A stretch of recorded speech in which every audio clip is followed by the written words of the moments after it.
Roles theorem, इसका number 6, verify Rolle's theorem for the function F x is equal to under root 4 minus x square in the interval -2, 2। तो यहाँ पे वही F x दिया हुआ है, तो एफ एक्स पहला पॉइंट होगा एफ एक्स इज कंटिन्यूअस, फिर एफ एक्स इज डेरिवेबल, इंटरवल लिखेंगे वैसे ही, पहला में बॉक्स ब्रैकेट, दूसरा में फर्स्ट ब्रैकेट, फिर एफ ए और एफ बी निकालेंगे, एफ ऑफ -2 जीरो आया, एफ टू भी जीरो आया। तो मतलब इसमें हमको लग रहा है कि ज्यादा कुछ नहीं है, वैसे ही है। तो f a is equal to f b thus all the three condition, वो पूरा स्टेटमेंट लिखना है। फिर हम उसके बाद डिफ्रेंशिएट करते हैं इक्वेशन 1 को।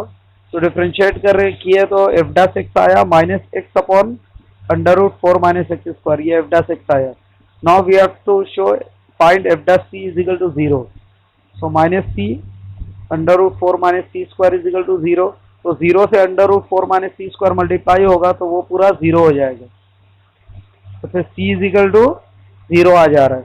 तो c 0 है तो ये इंटरवल में लाई कर रहा है 0।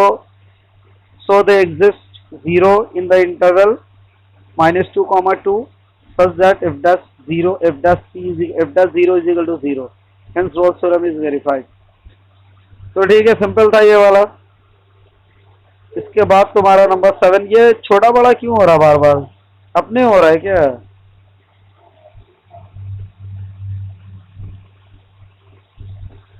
Number 7, verify Rolle's theorem for F x is equal to e to the power -x sin x in the interval 0, 5। 2018 में ये वाला क्वेश्चन आया, e to the power -x sin x।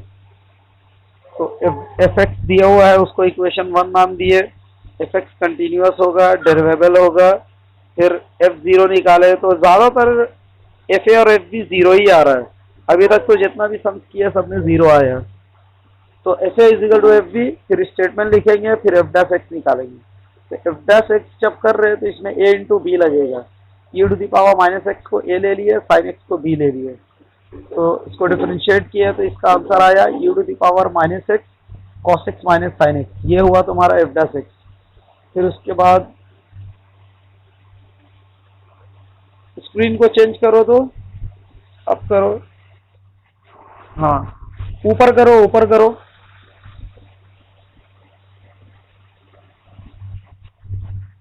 Side में करो, साइड वेज करो,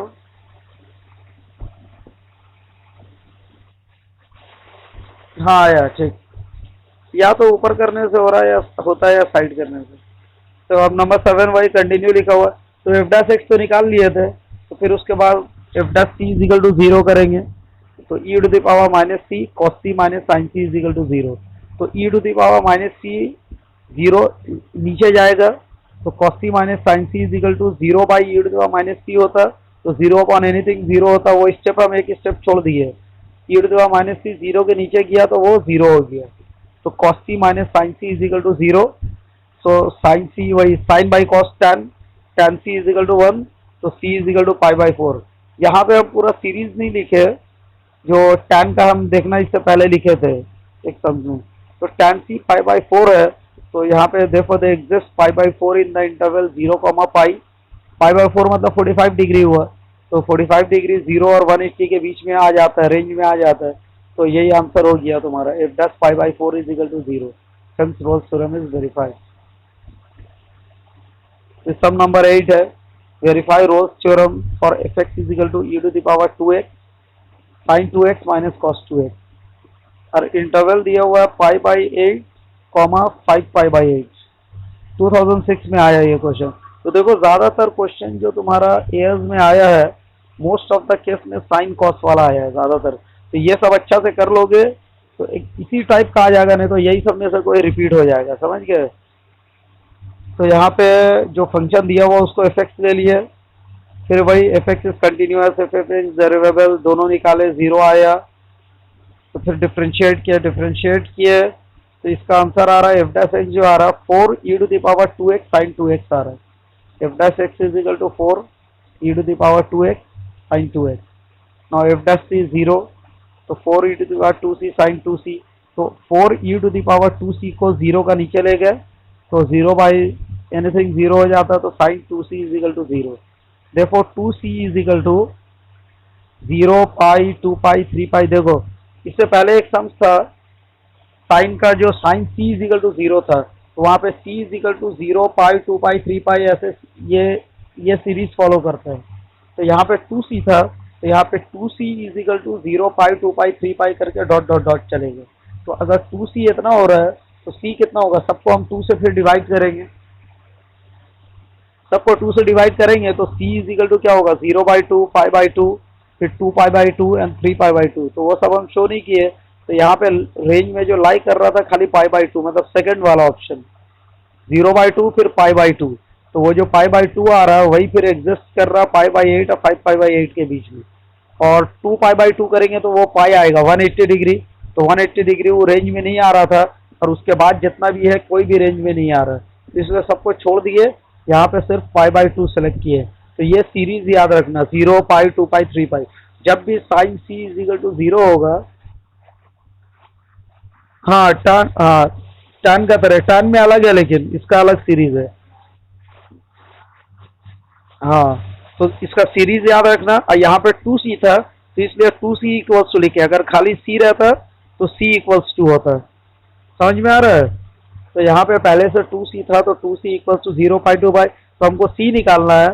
तो c निकालने के लिए डिवाइड बाई 2 सबको कर देंगे, 0 by 2 pi by 2 2 pi by 2। तो उसमें से सिर्फ पाई बाई 2 वाला वैल्यू जो है उस रेंज के अंदर लाई कर रहा है। तो so there exist pi by 2 in the interval pi by 8 5 pi by 8, where if dash pi by 2 is equal to 0, since Rolle's theorem is verified। फिर पेज चेंज करो, सब नंबर 9 2016 में आया है। Verify the condition of Rolle's theorem for the following function fx is equal to log x square plus 2 minus log 3। तो पूरा fx का equation है पूरा fx का इक्वेशन है log x square plus 2 minus log 3 on the interval -1 1। फिर find, तो पहले तो रोल्स थ्योरम वेरीफाई करना है, फिर बोला find a point on the given interval where the tangent to the curve is parallel to x axis. तो ये जो पॉइंट निकालना है, तो पहले हम रोल्स थ्योरम जैसे सॉल्व करते हैं वैसे ही करेंगे। जो c का वैल्यू आएगा वो x हो जाएगा, फिर हम y निकालेंगे, मतलब fx में उसका वैल्यू बैठाएंगे। तो 2016 में आया ये क्वेश्चन। तो पहले हम यहाँ पे fx को ले लिया, let fx is equal to log x square plus 2 minus log 3, इसको इक्वेशन 1 ले लिए। और fx इज कंटिन्यूअस डेरिवेबल, फिर f ऑफ -1 f ऑफ 1 निकाले, फिर f डैश x निकाले। तो f डैश x निकाले तो इसका आंसर आया 2x पाई x स्क्वायर प्लस 2। तो f डैश c 0 करेंगे तो c इज इक्वल टू 0 हो रहा है, c इक्वल्स टू 0।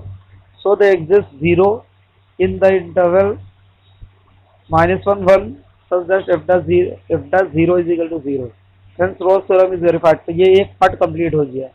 तो सेकंड पार्ट बोल रहा find a point on the given interval. तो पॉइंट निकालने के लिए ये जो c का वैल्यू आया 0, हम उसको x इज इक्वल टू 0 ले लेंगे, फिर y इज इक्वल टू निकालेंगे, y मतलब वही fx को y ले लेंगे।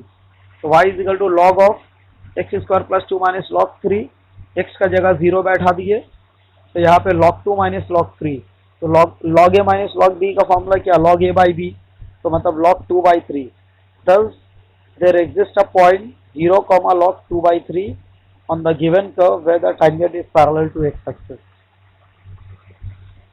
ये तुम्हारा नंबर 9 हो गया। समझ में आया तो ये चेंज करो फिर।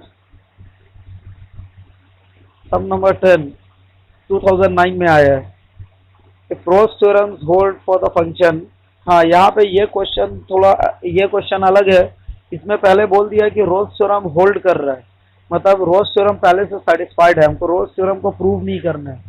Roles theorem hold for the function fx is equal to x cube plus x square plus bx in the interval 1 2 at the point x is equal to 4/3। तो वो पॉइंट भी दे दिया जिस पॉइंट के लिए होल्ड कर रहा, मतलब हम c जो निकालते थे, c इज इक्वल टू आता था ना, c के लिए जिसके लिए होल्ड करता था लास्ट में, वो x इज इक्वल टू 4/3, मतलब c इज इक्वल टू 4/3 आ रहा है। तो यहाँ पे एक फंक्शन fx दे दिया है और x का वैल्यू दे दिया है जिसके लिए वो होल्ड कर रहा है। हमको फाइंड करना है a और b का value. We have to find the value of a and b। Interval दे दिया 1,2। तो यहाँ पे given function F X is equal to इतना, we note that F x is continuous and derivable. काहे कि रोज थ्योरम वेरीफाई कर रहा है, इसका मतलब वो कंटिन्यूअस भी होगा, डेरिवेबल भी होगा। इस स्टेटमेंट तुमको लिखना पड़ेगा। यू नोट दैट इस तरह का क्वेश्चन में पहले गिवन फंक्शन को इक्वेशन 1 लेंगे, फिर लिखेंगे वी नोट दैट जो फंक्शन है F x is continuous and derivable in the interval 1,2 for all the values of A and B. ये स्टेटमेंट फिक्स है, इसको लिखना पड़ेगा ऐसे ही। फिर उसके बाद जो है डिफ्रेंशिएट करेंगे इक्वेशन 1 को, तो एफ डैश एक्स निकाले 3x² plus 2x plus B आया। अब since Rolle's theorems hold for F X in the interval इतना with c is equal to 4/3, काहे कि वो पॉइंट दे दिया था 4/3, तो c को ले लिए। अच्छा, इसमें एक और चीज़ है, दो चीज़ है यहाँ पे। c इज इक्वल टू 4, एक होगा f1 is equal to f2, काहे कि रोल्स थ्योरम जब वेरीफाई हो रहा है तो fa is equal to fb होता है एक ये, और f dash 4/3 is equal to 0, काहे कि f डैश c 0 होता है। तो ये दो कंडीशन से हमको दो इक्वेशन मिलेगा, फिर वो दोनों से साइमल्टेनियसली सॉल्व करके a और b का वैल्यू मिलेगा। तो पहले हम लिए f a is equal to f b, काहे कि रोज थ्योरम होल्ड कर रहा, तो एफ ए एफ बी, तो एफ एक्स में बैठा दिए, एक बार एक्स का जगह 1 बैठा है, 1 cube plus A into 1 square plus B into 1 equals to, एक बार f2 निकाले तो एक्स का जगह 2 बैठा है, 2 क्यूब प्लस ए into 2 square plus B into 2। तो इसको सॉल्व किए, इसको सॉल्व करके एक इक्वेशन आया 3a plus b is equal to -7। A b को इधर लिया, नंबर को उधर ले गए, तो इसका इक्वेशन 2 नाम दे दिए। तो f a is equal to f b से एक इक्वेशन निकाले, 3a plus b is equal to -7, ये इक्वेशन 2 हो गया।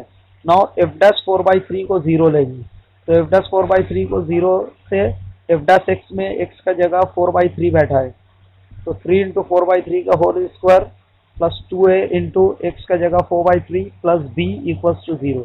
अब इसको सॉल्व किए, सॉल्व करके यहाँ से एक इक्वेशन आया 8a plus 3b is equal to -16, ये इक्वेशन 3 हुआ। तो अब दो इक्वेशन मिल गया तुमको, 3a plus b is equal to -7 and 8a plus 3b is equal to -16। ये दोनों को साइमल्टेनियसली सॉल्व कर रहा है। यहाँ पे हम खाली लिख दिए, तुम लोगों को सॉल्व करना होगा पूरा। सॉल्व करके a का वैल्यू -5 आ जाएगा, b का वैल्यू 8, ये आंसर हो जाएगा।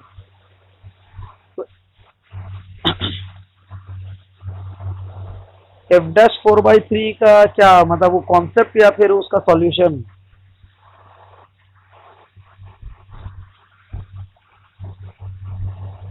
देखो, एक यहाँ पे बोल दिया था, रोल्स थ्योरम क्वेश्चन में बोल दिया था वेरीफाई कर रहा है at the point x is equal to 4/3, तो मतलब c का वैल्यू जो 4/3 होता है वही तो हम x लेते हैं। जैसे जब हम पॉइंट निकालते हैं तो क्या करते हैं, point on the curve where the tangent is parallel to x axis, तो जो c आता है उसको x ले लेते हैं। तो यहाँ पे x जो 4/3 दिया हुआ है, x इज इक्वल टू 4/3 पे वो रोल्स थ्योरम सेटिस्फाई कर रहा है, मतलब c इज इक्वल टू 4/3 पे वो रोल्स थ्योरम सेटिस्फाई हो रहा है। तो जब c इज इक्वल टू 4/3 है तो रोल्स थ्योरम जब सेटिस्फाई कर रहा है, इसमें दो कंडीशन होगा, f a is equal to f b और एक और f dash c is equal to 0।